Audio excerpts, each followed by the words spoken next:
va terminer avec le témoignage très fort de Reda qui nous appelle de Paris et qui est un ex-gros consommateur de cannabis. Bonjour Reda. Bonjour Daniel, bonjour Estelle. J'étais en train d'écouter. J'allais dire bonjour, mais non. Allez-y, Reda. Le monsieur qui dit que la police elle harcèle les points de deal. Déjà, et premièrement, il n'y a aucun harcèlement.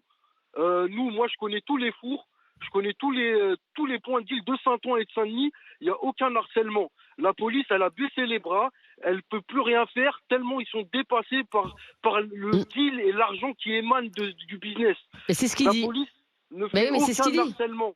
À part passer, attraper celui qui a le sac. Mais il parlait du harcèlement sur les gros trafiquants, les petits. Qu'est-ce que vous voulez faire, Reda? C'est ce qu'il disait. Ils ont chopé un, il y en a un deuxième qui arrive une heure après. Donc. Il n'y a pas d'harcèlement. Juste, Reda, vous, en tant qu'ex-gros consommateur, vous avez décidé d'arrêter. Est-ce que justement... Moi, j'ai arrêté parce qu'en fait, voilà, ça perturbe la drogue. Si la France légalise la drogue, il va y avoir une génération qui va être encore plus perdue sur tellement de choses qu'elle ne pourra plus rien faire.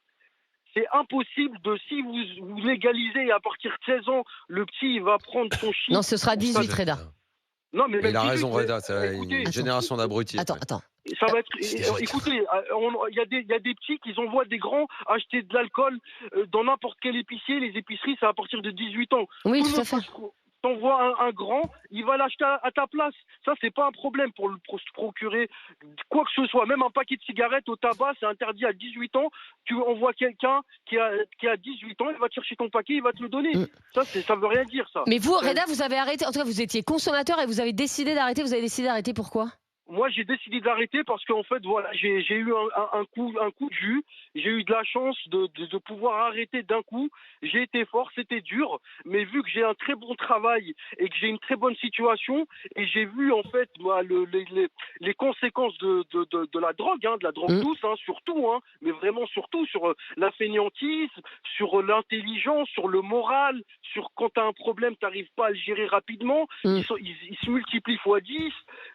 Avec ta famille, avec tes amis, tu penses tout est faussé à cause de la drogue. Et quand tu t'arrêtes, tu vois tout de suite un changement. Avec la drogue douce, tout de suite tu t'arrêtes, tu vois tout de suite un changement. Et ça, c'est important. C'est pas comme le crack ou la drogue dure. Pour s'en sortir, c'est un discours intelligent. Bravo, Reda. Ça, c'est un discours intelligent. C'est pour ça que je voulais terminer avec Reda. Mais voilà, il faut pas du tout, mais il faut vraiment pas légaliser la drogue. Vous allez faire une génération de bêtes, une génération qui va perdre son temps et toute sa jeunesse. Et après, de 16 ans, de 18 ans, même jusqu'à 25 ans, si le jeune, il a rien fait, il a fait que fumer, il va perdre. Qu'est-ce qu'il va faire? Comment il rattrapera le retard qu'il est dans ses études? Je le dis depuis le début de ce débat. Le consommateur.